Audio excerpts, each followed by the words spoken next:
According to the Bible, after the flood, the Ark of Noah resided on Mount Ararat.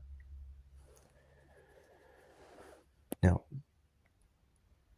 archaeologists say that they found the Ark in modern-day Armenia, Turkey, on the somewhere near the border there, on a mountain. But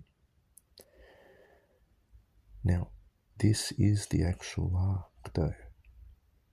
According to the Bible, where it landed, resided after the flood.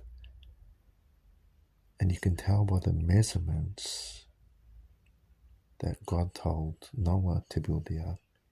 It makes perfect sense now. This is the actual ark.